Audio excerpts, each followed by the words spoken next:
Hello and welcome to our webinar. We will be using performance. I am an autistic self-advocate for the Israeli Center. I will be answering questions using the chat function. I am so happy and delighted to introduce our guest speaker, Aideen Ashton Fogel. Thanks so much, Joel. And we're going to begin about sharing our stories and using the arts to explore the lived experiences of autism and mental health. Can we have the next slide, please? So just to give a little bit of background, this began, our Outside In theater company, and this research began as a research paper for my master's capstone, and this was performatively revealing the hidden experiences of neurodivergence with adult education. And as a neurodivergent professor myself, I masked in my professional capacity. As a parent to an autistic young adult, I witnessed the impact of masking and also the impact of disclosing autism and the microaggressions that compound it and the sensory overload. And as an educator, I witnessed stigma and bias that impacted my students. And as an actor and artistic director, I aligned with performance and communication through the arts. So this initial research was based on a survey of over 25,000 adult learners right across the board in Ontario post-secondary education, of which 65% of the students, both neurotypical and neurodiverse, reported feelings of extreme anxiety, and 46% described being unable to function. And according to a study for the Higher Education Quality Control in 2013, only 55 to 71% of post-secondary learners actually completed their designated programs within twice the prescribed program length. Now, this was the general population, and this was 10 years ago. Since COVID, the statistic has increased, and looking at our autistic and other non-neurodivergent learners, the situation is compounded and much, much worse. So for our purposes, we're looking at measuring masking, expanding, and so on, and education, and moving into our experiences, moving into the workforce, looking at community activity, and looking at family life. Can we have the next slide, please? So exploring our framework, we worked with critical disability, and that means basically the issue of social barriers and social power that sets the framework for critical disability theory. We look at who's valued, who's marginalized in society. And some of us in the group began the research from a framework of the medical model of disability, believing that they or we had an impairment or a handicap that needed fixing, that we were in some way broken. And I certainly felt that myself from a mental health perspective. Now, the social model of disability looks at the social barriers as being disabling. And we worked from that premise that the neurodivergent paradigm embeds the principle that the ideas of normal, quote, and abnormal, quote, are culturally constructed. So the social framework breaks down even further into two schools of thought. Now, there's the British model, and that's grounded in sociology. And this model suggests that a person with a disability is most repressed by the social reaction to their disability, and that there's a need for examination and action to address this form of social and economic oppression. And the second school of thought is the American model, and this one is a humanities-based model. And it suggests that a person with a disability is most represented by the social reaction to their disability, social concepts of minoritization. So it is, the theory underscores that people with disabilities have their own cultural norms, have their own values that are very equivalent to other cultural groups. Now, the outside-in work evolved actually from model to model to model. Many started with a medical model.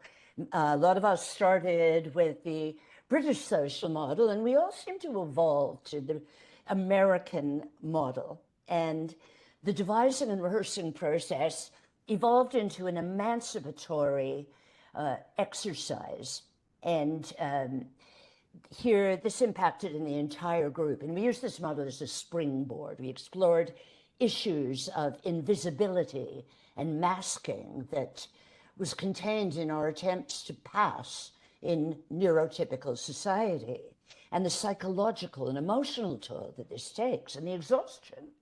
And we used this mask work to explore stigma.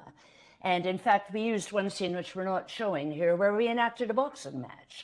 So we showed the boxers, but they were actually hurling statements of stigma until the person was counted down by the referee, lying flat out on the floor, counting down to 0. Now here's a picture of some of the mask work. And Kareem, can you remember you were in the very, very first one, which I think was about 5 years ago. We've evolved since. And this was a scene where you and Joel did actual back-to-back about identification of the masks. Can you maybe say a little something about that?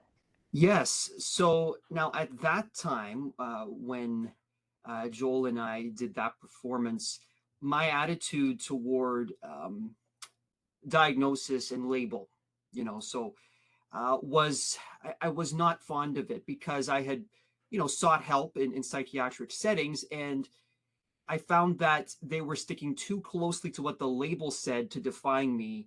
And basically, if something I said or thought was outside of what the characteristics of that diagnosis or label, they suddenly would tell you, well, it doesn't make sense. You shouldn't feel that way.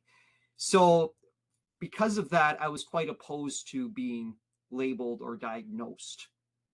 However, in recent years, I've shifted my perspective a little bit, because it's given me some answers into perhaps how I might be perceived, or some of what I might have been going through. It's given some answers. Is it the whole picture? No, everyone's unique and individual, but it gives me at least some things that I can refer back to when I'm trying to understand what's going on sometimes.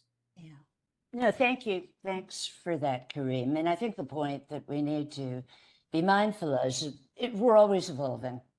And their language has such a strong impact on all of us that even our own perception and our own use of language changes as we evolve.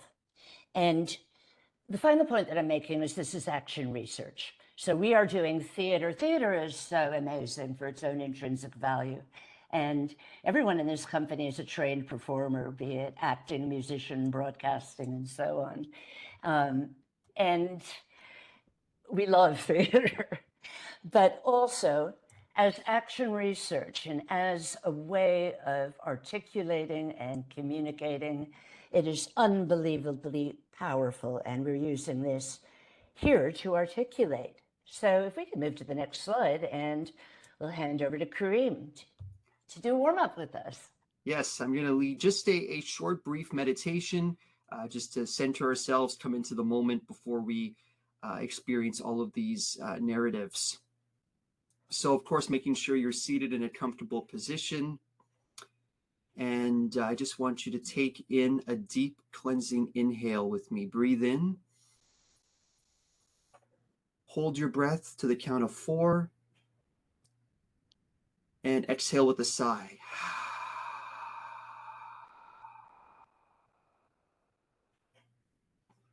Once again, breathe in.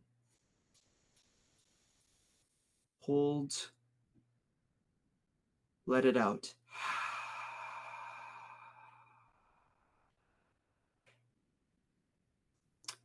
As you breathe in, I want you to just mentally say the word calm. Breathe in, calm. And on your out breath, release. So release with a sigh.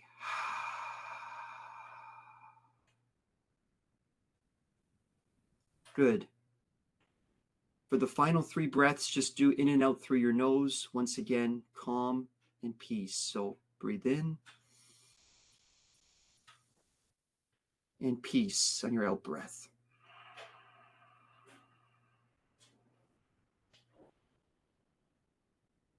Two more. Breathe in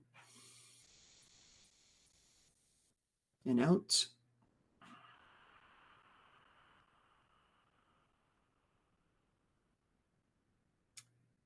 And for your final breath, breathe in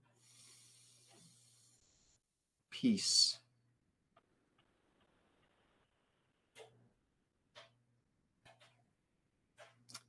And slowly, when you're ready, you can open your eyes and return to the space.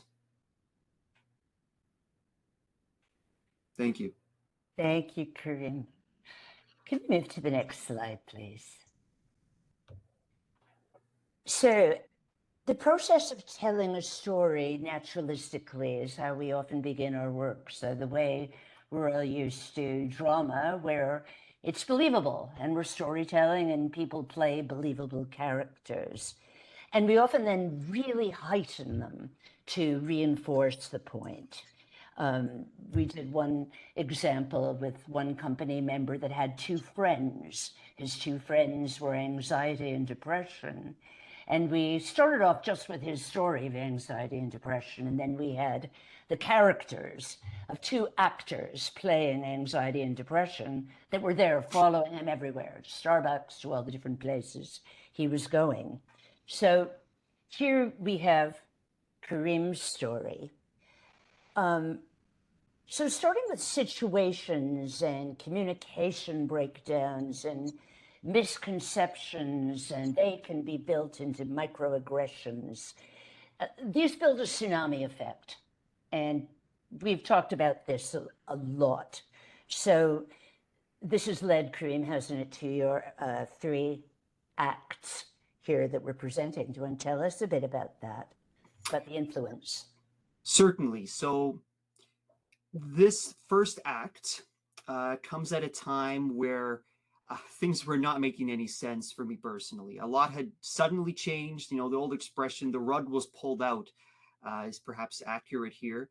You know, my parents had just divorced. You know, and through all that situation, I had sort of left what I sort of thought was going to be my career path. And now suddenly things were very unclear in terms of where life was going. You know, the industry that I was in was constantly making cuts, and I wasn't sure what other direction to go in yet. Because I was now in my 20s, you know, the expectations had suddenly changed as well. And this is just a sample of, you know, some of the responses I was getting from those in my life here on Act 1.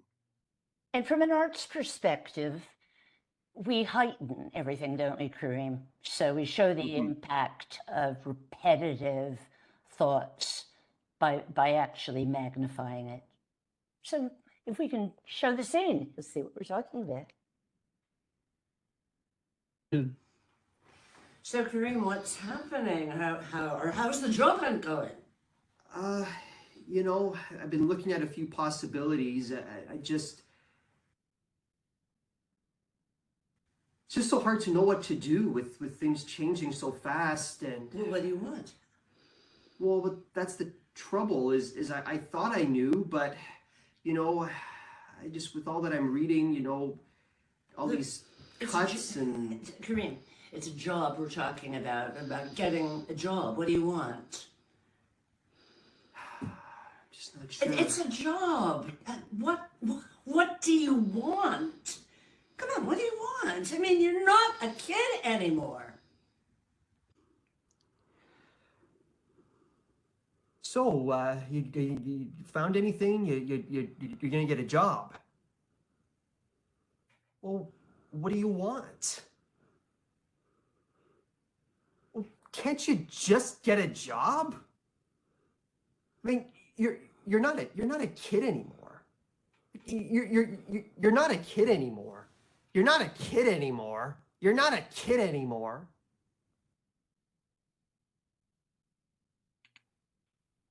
Kareem, did you want to add anything? Yes. So, what happens is these sorts of, I guess they can be referred to as microaggressions, if you want to give it a term, but these things don't help the situation at all. As a matter of fact, what they do is it causes, it sticks in a way that leads to internal escalation, and it was a lot worse, years back, where it would kind of come out of me like an attack, like a surge, and it would just come out of me like an outburst. When you're sort of not hurting, you're just sort of judged in that way, and it becomes a vicious circle that only worsens. Even to a point where you have one of these outbursts or anxiety attacks, and it's compounded perhaps by someone else, and next thing you know, God forbid, 911 gets called, and you get officers in there who are, and there was this one hideous one who I think hurled the worst microaggression that could possibly be hurled at somebody, saying to my mother, if he's not pulling his weight around here, then kick him out. And to me, that led to the worst that it possibly could get, all because of this overarching situation. Thank you for sharing that, Kareem. And we move on to the next slide. And if we go straight into the next scene where Kareem is talking to his manager, he gets a job. And here's the scene. Yes. I just wanted to talk a bit about, just the way things are going, now with this new show. How many times do we have to go through this? Like, we have been through this. I don't know how many hours we've been through this. No. I can't do this anymore. Well, we Come haven't on. talked specifically about this new show that is. Yes, we have talked about the show, and so have your colleagues. I mean, we've gone above and beyond in supporting you. We'll go through it again now. Do you want a seat? We'll go through it again. Okay, but see, this is also part of the problem, is you're speaking to me like I'm stupid, and I don't appreciate this. It's all about you, isn't it?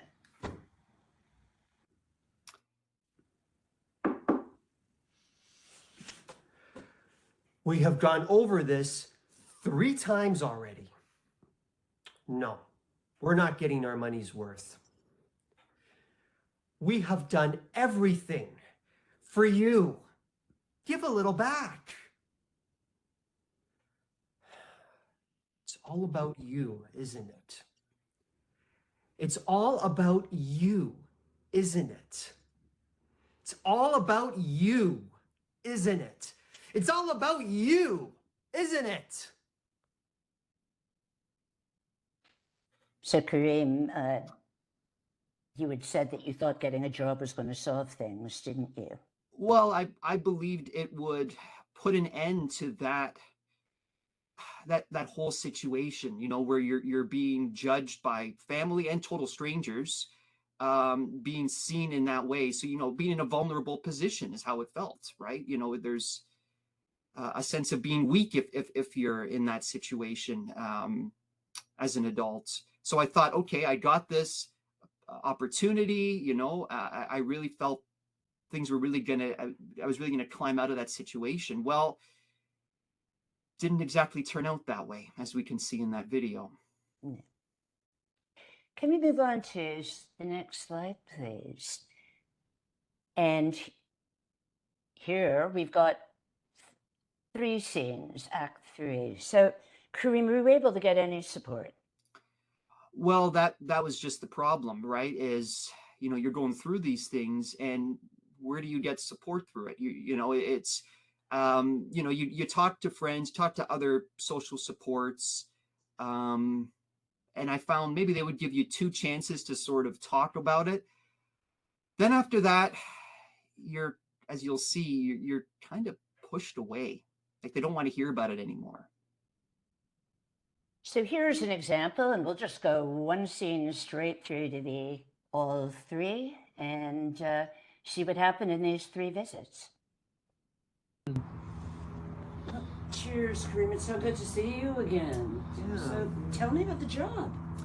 Oh, it's like, I started and I was really excited about it, to be at a campus radio station. I mean, it was always dreamed about, being in this kind of a place, but I'm so disillusioned. It's like they're throwing all this at me and they don't even explain what it is they're looking for. There's no communication. I feel so uncomfortable. And now it's like she's saying such nasty things. That's right. Do you think of going to HR maybe about it? I thought about that. The problem is she is the HR. So, See too. So are things any better from the last time? Sadly, no. I mean, it's just getting worse. It's just, like constantly not being heard, being made to feel like you're stupid. It's really awful. Oh, that's really awful. I mean, you need to get help on this. You really do need to get help on Oh, this. I know. So, I mean, human rights are there. They've got to help you. They've got to go to them Okay, and let them help you make a plan. okay. So what's going on now, Kareem? Oh my God, it's so, I can't believe that this is how bad it has gotten. Like, I keep going, I keep wanting to repair this, I want to resolve this with her, but she won't hear me. Kareem, I don't know what to say with this. You're blaming her all the time. It's always her. It's always her. You've done what you can do, but you also have to take some responsibility. And But I'm trying, I'm just trying to make some peace with this whole thing. you know what, Kareem? Sometimes you just have to let it go. You have to move on. I mean, Kareem, move on. You just keep blaming. It's always her, she. Well, what did you do? Okay, look, move on. Move on. Move on. Move on.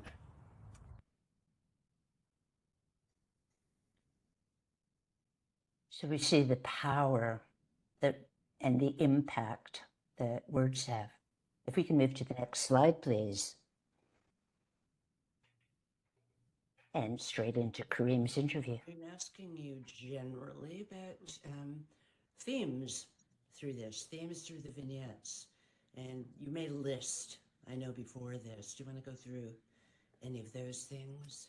Sure. Well, these were all things that, came out of judgments or criticisms that were often thrown at me when I was in a vulnerable situation. So some of these, what do you want? You're not a kid anymore.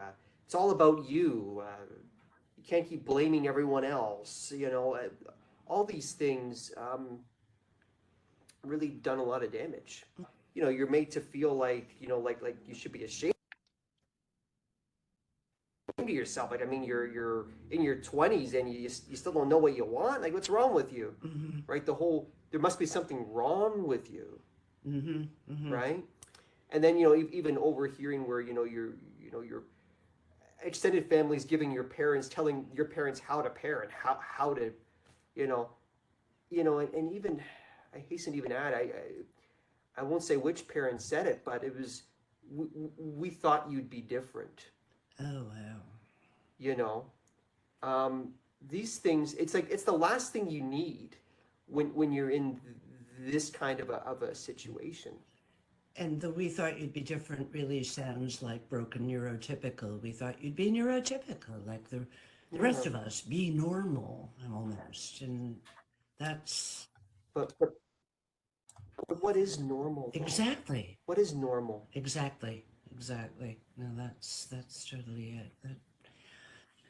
That's really hard, and the impact that it has on mental health. I mean, do you want to sort of talk about the impact of these experiences collectively? And I think that's the key. It's collective. You almost feel like people want somebody else. They don't want you. Mm-hmm. Thinking again of social situations. yeah, But which is so horrendous. a lot of that is going to depend on disclosing, and that's a very personal decision whether people want to disclose that they're autistic. Well, but I think it goes beyond that because I've disclosed it in family, work, social situations. Yeah. But so little is understood or known about that I mean, you still get most of these responses even from those that knew. Yeah. This wasn't the case of ignorance. No. And also it's further than that, simply in the sense that, you know, everyone's unique too. So it's not as simple as this is what you do. There's no instruction manual. Yeah. It's tricky, but I just would really emphasize, I you know, this is what not to do. Thank you so much, Kareem. Yeah. Can we move to the next slide, please? Now, here we we took the same theme. This is about a job. This is one of Celine's scenes, and this is where we're going to introduce Celine. Celine is a gamer and understands the medium really, really well, much better than the rest of us do from outside in. So we used gaming as a metaphor to describe a neurodivergent person in the workforce. And can you explain, Celine, a little bit about the concept, what you were saying about the video game and the options and so on? Yeah, basically, life can be kind of like a video game where you have multiple responses you can choose from. But if you choose the wrong ones, suddenly they'll remember that and it's game over. You can't change your decision. And it's always like you don't know how they're going to react. Similarly to how in a video game, you have options and you don't know which one's the right answer. And you gave us such a strong springboard to work from with that. I mean, it was absolutely brilliant. So here we have the video game, the job simulator, if we can have a look at that. And again, the acting is very heightened. It's not meant to be realistic or believable. We're parodying characters in a game.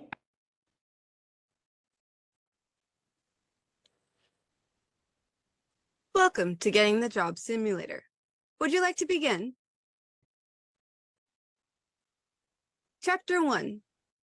Getting the Job. Begin. Kareem, we are so excited to welcome you to our radio station as our new broadcast journalist. Thank you. We trust you will do excellent reportage representing our station and our community. And if there's anything we can support you with, even if it's where to get the best pizza in town, just let us know. Thank you.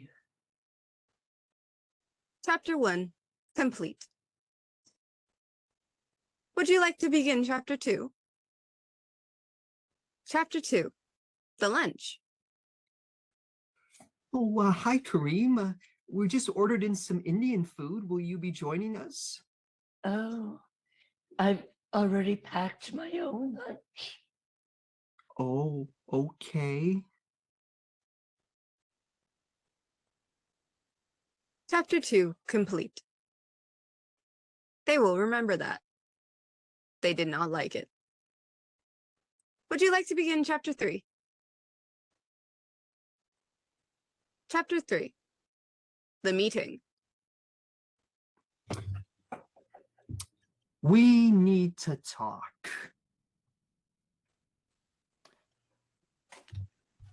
We are not getting our money's worth.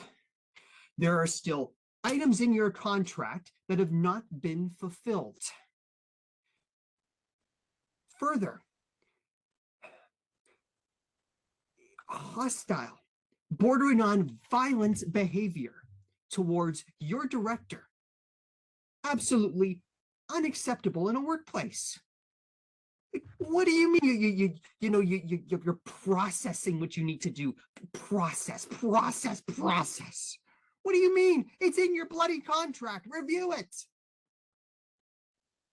Further, hostile behavior to when your director invited you for lunch. This is a team environment. You know, it's a workplace. People go out for lunch, people go out for drinks after work. There's something I must say. I'm autistic. The manager will remember that. The manager did not like that. Oh, well, working as a broadcast journalist requires some social skills. And to use your diagnosis as an excuse? What about my diagnosis? Game over. Would you like to try again?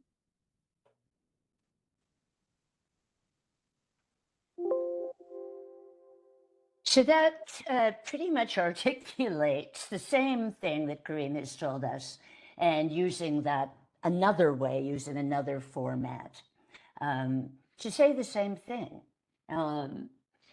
If we can move to the next slide, please. And here we do have to give a sensory and trigger warning.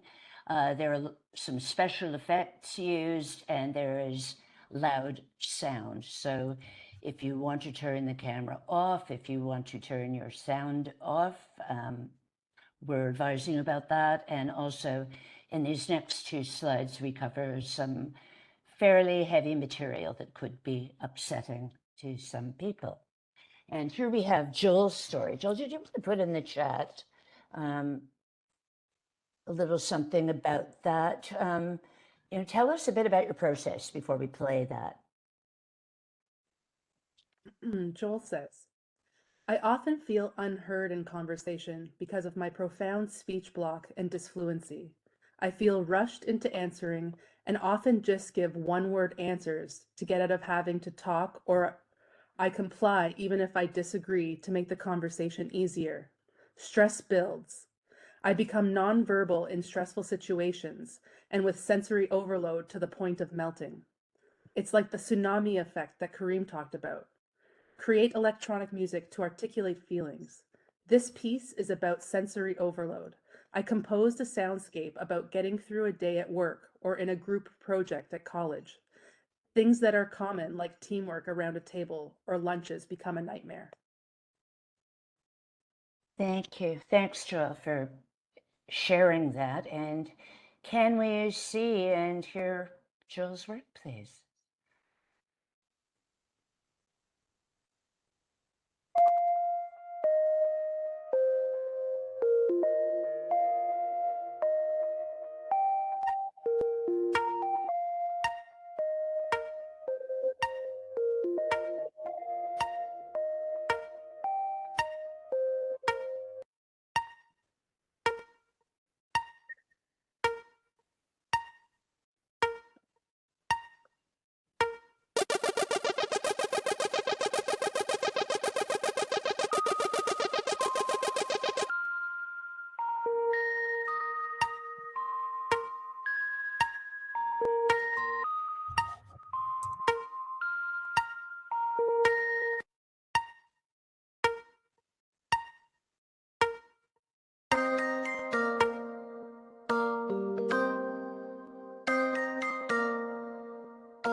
Jill, can you share with us in the chat a little bit about your motifs, about some of the, yeah.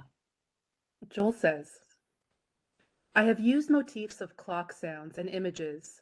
I always feel up against time. I need time to process my thoughts and to get the words out. Sound becomes huge, light becomes unbearable, etc. I wanted this to communicate anxiety without any words. So before we move on to the next piece is one of Joel's poems. And this is a repeated situation. And is there anything before we move to it, Joel, that you would like us to know about it? It's quite a powerful and I might say distressing piece. Joel says, I used words, rhyme, and rhythm here to share my experience as an autistic person in a psychiatric emergency room. I can write this when I'm calm. When it's the actual emergency, I don't have words. Thank you. Can we move on to the next slide? And Kareem and Celine are going to share Joel's poem. Words Without Voice by Joel Ashton Fogel. Waiting Room 1. Arriving in a state, heart racing, bracing self and pacing, chasing, facing weight with weight, afraid of light, afraid of sound. Each breath exploding, foreboding, eroding ground. Concrete ejection seat might hurl me into obsolete. Confiscation, condemnation, where is my self-regulation? Words blaring in my head, stopping dead in my throat. Each syllable a passing note of dread, unsaid, voice block of blaring silence. Triage. A tiny glass room, too bright, too loud. I'm not allowed. Just me and the words stuck in my throat. And I can't say my name, so I go for my phone. And texting all thumbs, I want my mum. But that's not allowed. Mum has to wait in a crowded reception. They won't make exception. They put my coat in a garbage bag. Same with my backpack. Panic attack. Will I get my things back? And I'm feeling numb. And I want my mum. Waiting Room 2. Observed, unnerved, sweating, forgetting the things to explain, because now the words have left my brain. So I nod in agreement, wherever, whoever. This waiting room is worse than the first. Past the point of return, melting down from the sound, a fluorescent light buzz, or whatever it does, to throw this curve to my sensory nerve. Option 1. Sent home. They made the decision. I'm seeking attention. They're sending me home and I'm spinning inside. My mom looks upset and I don't really get it. She's crying. I'm running. I just want to hide. Option 2. I stay. Form 1. Again. That same routine. The end. Thank you. And thank you, Joel, for sharing your poem. Thank you, both Kareem and Celine. That's our one of our program covers that you see there. And what you see is not what you get. If we can move on to the next slide, please.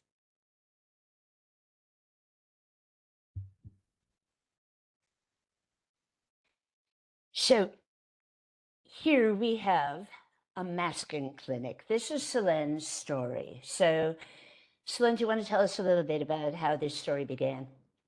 Sure.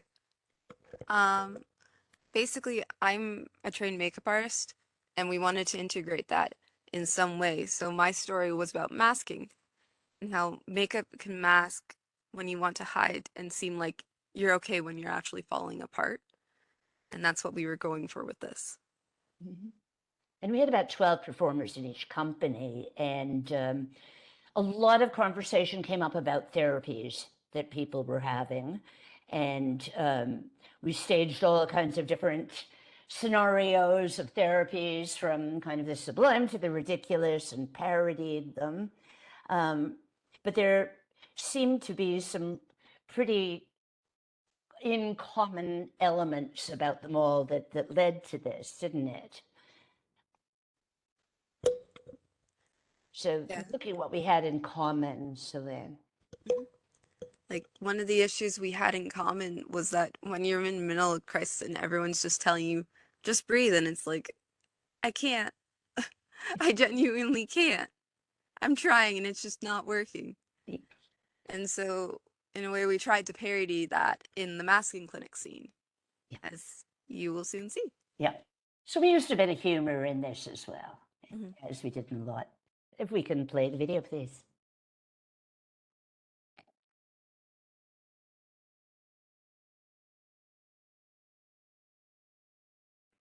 Welcome to the masking clinic. I see we have a lot of patients today. Let's see, who's first? Ah, Kareem, what Yeah. seems to be the issue? Well, I don't know what's going to happen. It's like I'll get to the place, and what if they're there? What if they ask me those questions? I'll look stupid. I'll look like a fool. My whole future will be crushed. I see. Did you get that package I sent you with the blanket? Blanket? Yeah. Just put that on and all your anxieties will go away and everything will be perfect. There we go. Okay, next on the list, Joel? I suffer from depression. I see. Well, I sent you a delivery. Did you get the pink fluffy robe? Yeah. Put that on and all your depression will go away.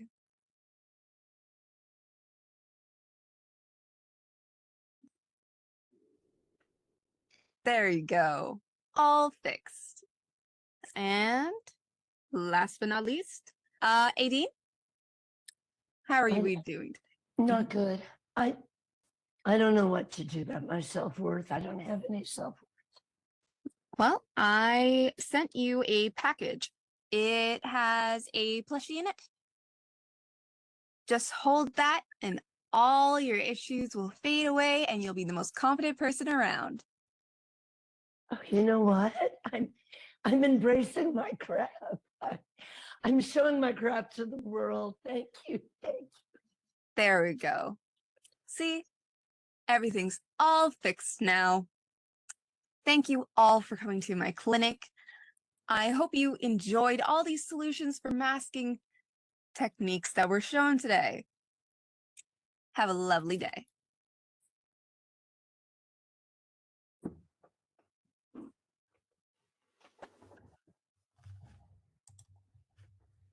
Tune in next time for my next video on masking techniques.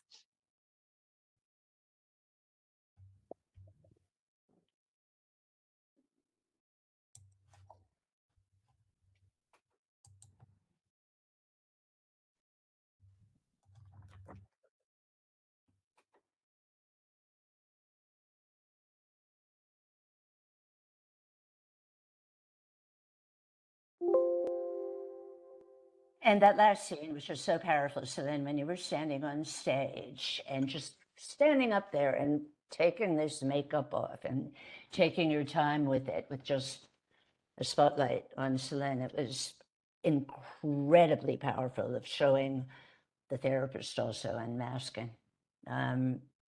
So that was, thank you for that. Can we move on to the next slide? Because this segues really well Welcome to the into another piece. And this here is Celine, if you want to tell us a little bit about, this is another piece that we did, and you used your makeup skills, and we might say in all of these, it's still Celine. They're different images. Go ahead, Celine. So the scene that these images were meant to be for the makeup was a dating game where instead of getting a date, it was trying to get supported housing. And there were 3 contestants up to win a housing placement, and each had to give their story for the placement to be official and to see who would win that official placement. And essentially we upped it each round and increased in dramatic nature to showcase how you have to appear to be in the worst state to be taken seriously, even though you're the same person throughout, but you're trying to display how you feel on the inside externally to get people to believe you.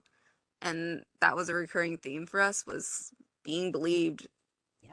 that you need this, you need help, or like you are who you are. Yeah. That's so true. And thank you for sharing that, and for the amazing makeup post that you used your skills in this to articulate it perfectly. So if we move quickly to the next slide, we're not going to stay on that too much, but basically what we wanted to get at was that the performers got a lot out of this. This was cohesion in the community. We all got so much. The audience gave us powerful feedback. We had a lot of educators, clinicians, we had academics, and the idea with this particular study also was to make an impact on education. And it certainly did help some of the administrators in reassessing their own practice. And if we move on to the next slide, please. Again, just some really nice comments. We did Post-its, covered a whole wall with Post-its with the audience. The audience were spectators. They were part of the whole process. And if I could just ask each of you what you got out of it. So, Celine, what did you get out of working on these several of these outside-ins? For me, it was a chance to get back on the stage, which is one of my safe places. It also, by working through all of our scenes, it actually made me think more critically on my own experiences and revealed a lot more of my experiences that I didn't actually realize, which was really helpful, gotta say. Yeah, thank you. Jill, what did you get out of it? Joel says, I found community and felt validated by the others, and I value them. I discovered identity as an autistic and also as an, quote, artistic. Thank you. And Kareem, what did you get at? Well, for one, and definitely I'll build upon Celine's point about it, a place of safety, and that's the sense that you can share these experiences in a place where you're not going to be denied. So I found even in traditional therapy, there does reach a point where perhaps certain things you share might be denied or perhaps challenged or not taken seriously. Versus here, you can share these experiences, you can share these stories, and create something from it in a way that ideally might help somebody else as well. Someone else watching might resonate with it, or it might inform those in a caregiver position or even in a clinical setting what not to do, and hopefully a better understanding and empathy when dealing with those who might be going through these kinds of situations. Well, thank you so much. And it was really useful getting the audience feedback, I must say, and that was part of our research, is seeing the impact of hearing things in these different formats rather than just we're going to talk. So if we just go to the next slide, and we're going to do a quick grounding exercise, because some of this might have been quite powerful and quite upsetting. So again, just taking a good breath in and breathing out. And another breath in, breathing out. And I want you to just have a little look around you, look at your space, and just notice something that you have not noticed before. It could be a scratch on the wall, it could be a pen, it could be anything. Just observe it and look at it for a second. Look at its shape, look at its texture. And bringing you to the present space. And if we can go to the next slide, please. So I would love to open up questions, and we'll do that right after we look at the next two, and that might have to be written. This will be for anybody that wants to look at the references that went into the research, including some of the scholarly articles. And please, please, please, if you have any feedback or any further questions, email